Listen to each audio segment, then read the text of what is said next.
Hello everybody and welcome back to the Social Science Club. I'm Toussaint Morrison. Thank you so much for tuning in. If you find this video of value, please click like or subscribe, and we're just going to get right into the video. So recently, Edina, a suburb of Minneapolis is the city where the epicenter of an international movement took place, May 25th, 2020. George Floyd, a black man, was murdered by a Minneapolis police department, and what happened afterwards was nothing short of a global movement. So here is the epicenter of a lot of community action, a lot of grief, a lot of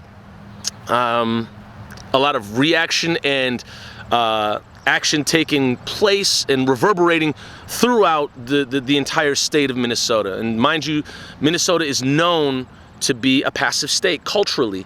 And you can go into what demographics are more passive than others. We'll save that for another time.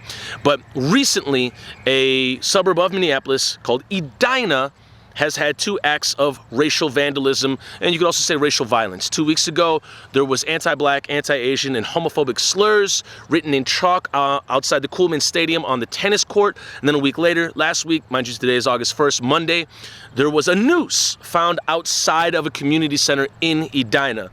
A lot of people can take their own connotations from that. It's pretty obvious. A noose implicating racial violence, what was used to hang black people for an assortment of reasons, or no reason at all. But the main core function of it was to eliminate black bodies by white hands. And when we look at what's happened in Edina, let's get at the core of what is the history of Edina, and then also what is Edina today? So the history of Edina, mind you, is it was formerly a sundown town. Now, a sundown town in decades ago was, by definition, an all-white municipality or city or neighborhood where, while the sun was going down, black people and people of color were told to leave, otherwise they would be physically hurt. So that's simply it. Essentially, a sundown town is a white city, neighborhood, or space, you can just call it a white space, that feigned violence upon bodies of color when the sun went down. And this was primarily used against indigenous and black folks if the sun was going down, get out of our town, yada, yada, yada. So Edina was that. Now, nothing operates within a vacuum, so it has reverberations to now. Take, for example, June 14th, 1920. In Duluth, 3 black men were hung, lynched to an all-white crowd, where there was a physician that couldn't find any signs or evidence of the crime that they were purported to have committed. They were still hung in front of an all-white crowd. There's pictures of it. There's white people smiling.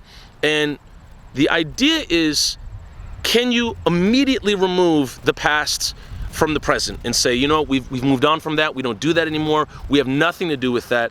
And our community is now devoid of any racism or prejudgment brought upon people of color that we've historically maimed and taken target upon.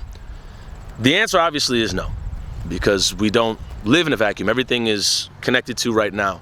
And so when we look at Edina, which was formerly a sundown town and now has acts of racial threats, feigning racial violence, the core of it, the idea is, what is the message being sent? Now, at the tip of the iceberg, you say, okay, it's saying, you know, Edina or whoever's putting out the vandalism is saying, we don't want said non-white people here.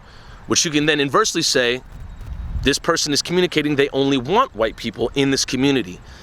Now, when we see the noose, that goes a step further for me, because the noose is feigning death. The connotations of the noose are death.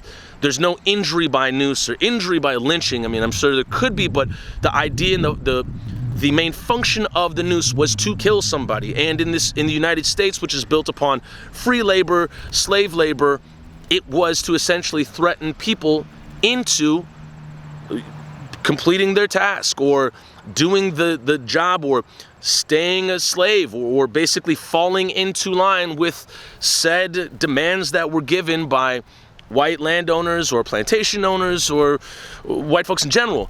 The point is, somebody's putting out a noose in 2022 in Edina to connote violence. But let's get to the core of it.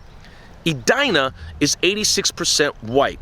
It's 7% Asian, and 3% people have 3% of the population has essentially said that they're Latin, and the other 3% has identified as black. So 3% of Edina has identified as black. So when we look at those numbers, and then the other percent that you could fill in is other, or people just on the census saying, I don't want to put my ethnicity down. That being said, you have predominantly almost an all-white town. Over 80% is a lot of people. What has happened, or what is going on with such a small black population to put a noose out where somebody feels either threatened or emboldened or something, feels some certain way to make a declaration of white supremacy, and also making a declaration of racial violence. So getting at the core of it, you have to understand that somebody feels emboldened to communicate said violence. And now we got to get into the questions of why. Why does somebody feel so bold that they could hang a noose outside of a community center communicating death to people of color, primarily black people, in this connotation?